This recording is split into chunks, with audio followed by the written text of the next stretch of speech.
అంటే ఈ ఇన్‌స్టాలో, టిక్‌టాక్‌లో ఫేమస్ అయిన వాళ్ళు వెంటనే ఒక యూట్యూబ్ ఛానల్ స్టార్ట్ చేసి యూట్యూబ్‌లో కూడా ఫుల్ వీడియోస్ పెడుతుంటారు కదా! మరి మీరు? రీసెంట్ గా స్టార్ట్ చేశాను. Very recent. Very recent. Okay.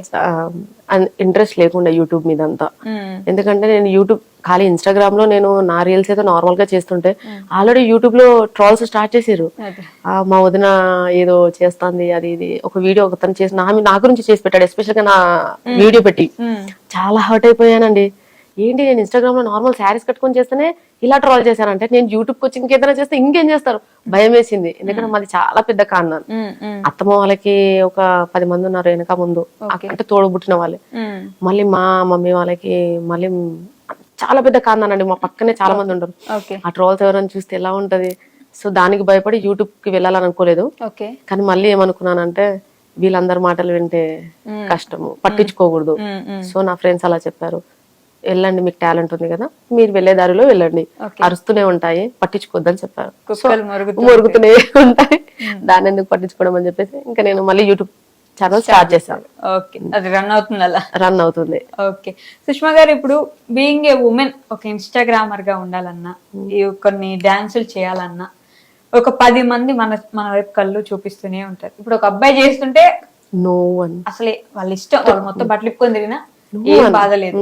ఒక ఉమెన్ చీర కట్టుకొని డాన్స్ చేస్తున్నా ఎన్ని రకాలుగా మీ ఇంటి దగ్గర మాట్లాడే వాళ్ళు, ఎన్ని రకాలుగా కామెంట్స్ చేసేవాళ్ళు, ఎన్ని రకాలుగా ట్రోల్స్ చేసే వాళ్ళు ఉంటారు కదా, మీరు ఎలా తీసుకుంటారు ఇవన్నీ? స్టార్టింగ్ లో చాలా ఇబ్బందిగా అనిపించింది. ఎలా అంటే ఏం చేస్తుంటది చక్క, ఎవరు ఎందుకు, మా ఇంట్లో వాళ్ళే, జాబ్ చేసుకోక ఎందుకమ్మా ఇవన్నీ గెంతులు వేస్తున్నావు ఏంటి. సో అలా చాలా మంది అన్నారు, చాలా అదే అయ్యాను.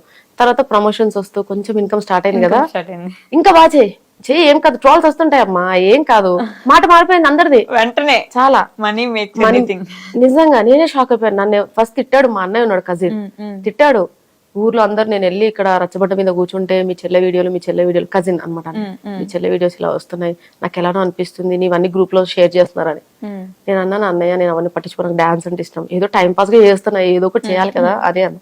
తర్వాత అదే అన్నయ్య వచ్చి ఇప్పుడు ప్రమోషన్స్ అవన్నీ ఇన్కమ్స్ వస్తున్నాయి కదా, ఇంకేంటి ఇంట్లో కూర్చొని వస్తున్నాయి, అది బెటర్ రా, బాగుందిరా నీది, అయిపోయి మాట చేంజ్ అయిపోయింది. అంతే అండి, మనీ ఉంటే అన్ని వచ్చేస్తాయి. అమ్మ నాన్న వాళ్ళు చూసారా? డాడీ అయితే చాలా హ్యాపీగా ఉన్నాడు. మమ్మీ అయితే ఆండ్రాయిడ్ మొబైల్ ఇప్పిస్తావా లేదా, డైలీ టార్చర్ పెడుతుంది, నాకు కీప్యాడ్ వద్దు, నేను వేరే వాళ్ళ దగ్గర చూడాల్సి వస్తుంది. అందరు వచ్చి నన్నే చూపిస్తున్నారు, నా వీడియోస్ చూపిస్తున్నారంట.